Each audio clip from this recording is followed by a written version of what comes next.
Now, how do we measure your performance? We use what's called a balanced scorecard. It's used extensively in industry. It's a way of measuring the performance of any management team, and we use the exact same thing that they do in industry.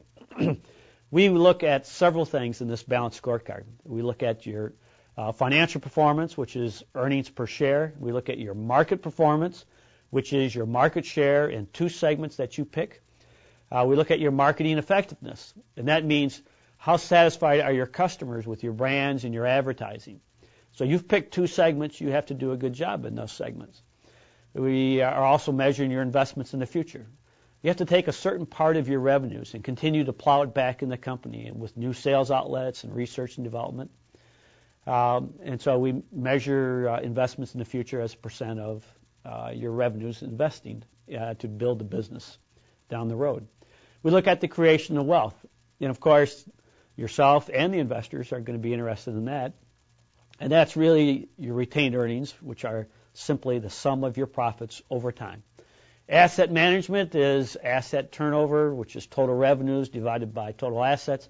And you want to be able to turn those assets over very quickly. Human resource management, here we're looking at how happy your salespeople are and your factory workers are with your compensation package, which then turns into how productive they are in generating sales for you or building products for you.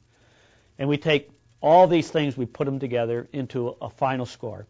And we look at how well you will do in quarters 3, 4, 5, and 6.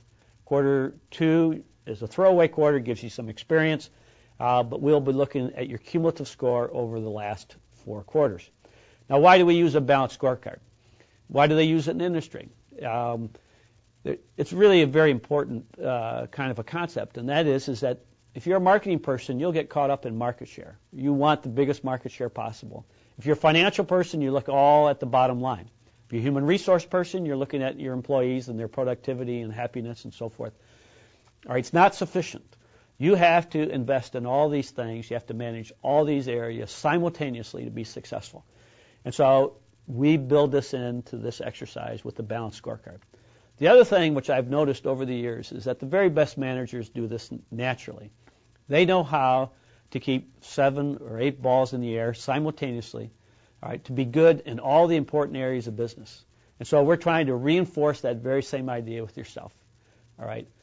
We want you to take a balanced approach to running your business and to be successful. So you will be measured at the end of this exercise on how well you have done on this balanced scorecard. All right. So this represents the introduction to the marketplace simulation. I think you will be challenged to the maximum. I think you will be energized to the maximum. I think you will have a good time. All right. But you may not realize that this has been as good an experience while you are in the middle of it as you will at the very end. But I promise you this will be a very worthwhile learning experience for you for this course. Thank you.